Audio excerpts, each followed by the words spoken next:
either think you're a non-responder or you saw one of the recent trending videos that says that you're a non-responder. But there are a few key questions that you need to ask yourself and your doctor before you determine that you are a non-responder.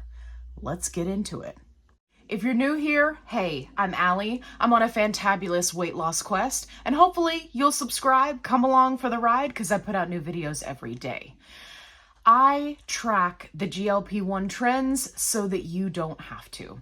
And unfortunately, the latest trend that I'm seeing is these videos that appear to be going viral that are telling people that doctors are claiming they are non-responders because they haven't had significant success and they're about halfway through the doses of either semaglutide, Wegovy, Ozempic, or tirzepatide, Mounjaro, Zepbound.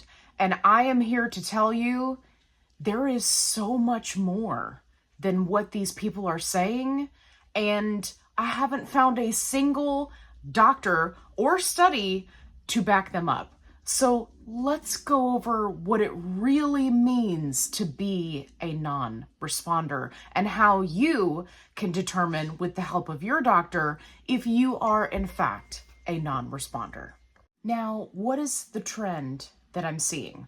I'm seeing a lot of creators and influencers come on and say, oh, doctors are saying that if you don't have weight loss by the time you hit the halfway point, or in some cases, I've seen people refer specifically to 7.5 or 10 milligram tirzepatide, but the halfway point with either med, then you're classified as a non-responder and you should just give up. Now, I'm not sure where they're getting this information because I haven't been able to find any such standard anywhere.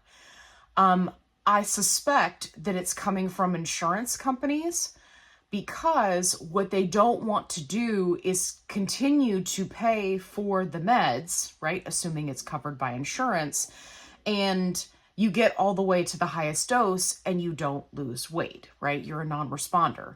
But the problem is that there is a large group of people that do not have significant success until they reach the higher or highest dose of whichever med they're on. Now, I've heard obesity specialists refer to this as, how broken is your body? And essentially what it means is the lower doses are designed to ease you into the medication. You're not guaranteed that you're going to lose weight or have blood sugar control or your A1C is going to drop, right? These things happen with time.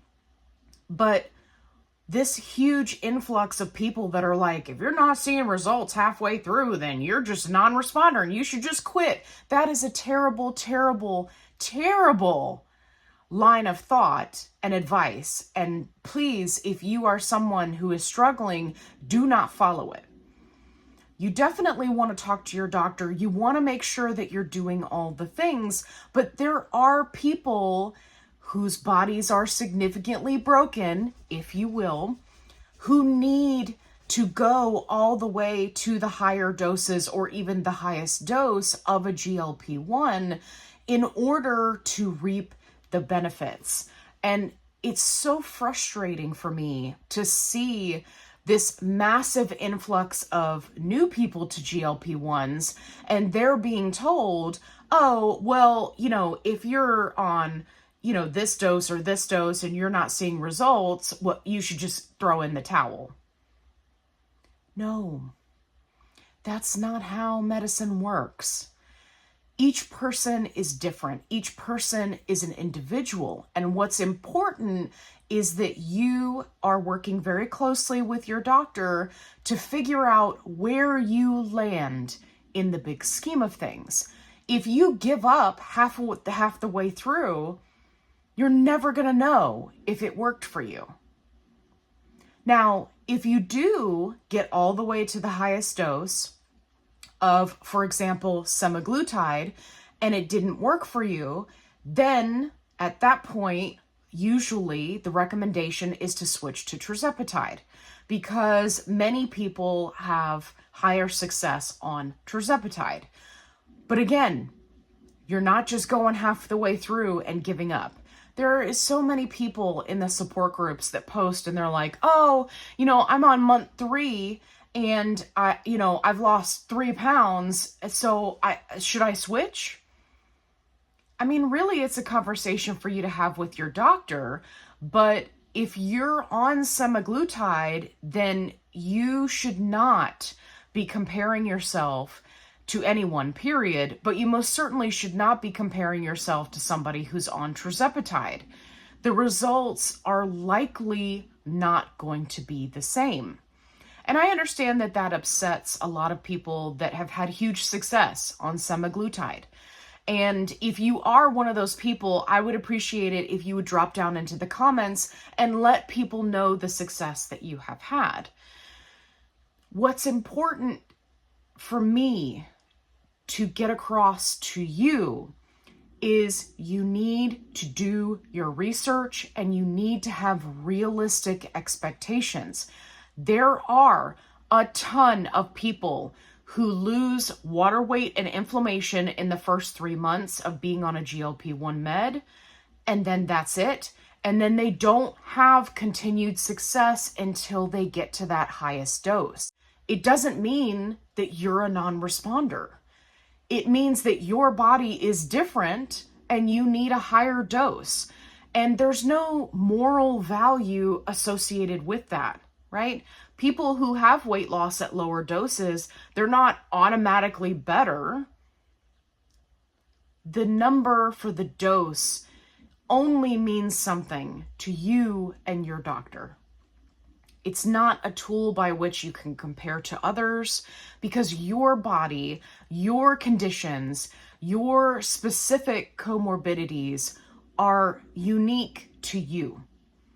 And my experience is not going to be the same as your experience. But this influx of people that are just panicking because they're seeing these people who have had success make a video and say, if you're not seeing results on tirzepatide by 10 milligrams, you're a non-responder. Says who? What about all of those people that didn't have any success until they got to 15? It's like these arbitrary things that people just throw out into the interwebs that make no sense. And there's nothing to back it up. I don't know where they come from. Please do your research. Do not take all of your advice from people on the interwebs, myself included.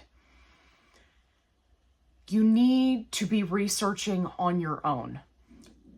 More often than not, when I see that people are posting in support groups and they have questions about things like being a non-responder, it's a Google search away. It's a call to your doctor away, assuming that they're experienced in GLP-1s. So it's so important that you advocate for your own health and stop comparing yourself to other people. You can have just as much success as someone who starts losing at the lowest dose, even if you don't start losing until the highest dose. And if you're working closely with your doctor, then you titrate up as the titration schedule allows until you reach that dose that, that works for you. But you're never going to know what that is if you quit before you get there, because some influencer made a video that said, well, if you make it to 7.5 and you haven't lost a significant amount of weight, you're a non-responder. You should just stop wasting your money. I get it. The meds can be expensive. But at the same time, if you were on a blood pressure medication and the lowest dose didn't work for you and you kept upping the dose and it just wasn't working and your doctor's like, okay, we got to up the dose. Would you just give up and go, nah, just forget it. I'm just going to have high blood pressure and have headaches every day and feel like garbage? No. You would either switch to another medication, if that applies, or you would go up in dose until the doctor said, well, your blood pressure's out of control and we're at the highest dose now and it's just not working for you. Wouldn't you want that peace of mind of knowing that you did everything you could possibly do before you give up? It's just something that I want you to keep in the back of your mind. Please share this video with someone that it would help them. There are so many people out there that are thinking, especially in the beginning of their GLP-1 journey, that they are a non-responder, when in actuality, they are a responder. Let's make sure that we start spreading the word that the number of people who are non-responders is actually a very, very low percentage. Could you be one of those people? Sure, but don't give up until you get to that point. Don't quit halfway through because some random person on the internet told you, oh, well, you're a non-responder, you should just give up. Stop giving up on yourself. Stop comparing yourself to other people. Focus on what you're doing. And if you know that you're doing all the things, you're tracking your calories, you're prioritizing protein, you're getting in movement, you're staying hydrated. If you are doing all the things, then it will provide you comfort in knowing, okay, I know that I'm doing all the things. So what this means is I just haven't hit the right dose yet. And when I do, all of this hard work that I've been doing is going to pay off. That is the kind of mindset that you should have. I hope you found this video helpful. If you did, give me a thumbs up. If you haven't already, subscribe. I'd love to have you along for the ride. If you are new to a GLP-1, make sure you go check out my newbies playlist. It is specifically cultivated using questions from support groups so that it can help people like yourself on a GLP-1. If you're looking for a positive-only support group, I've got you covered. Link is in the description box below. And as always, be kind, rewind.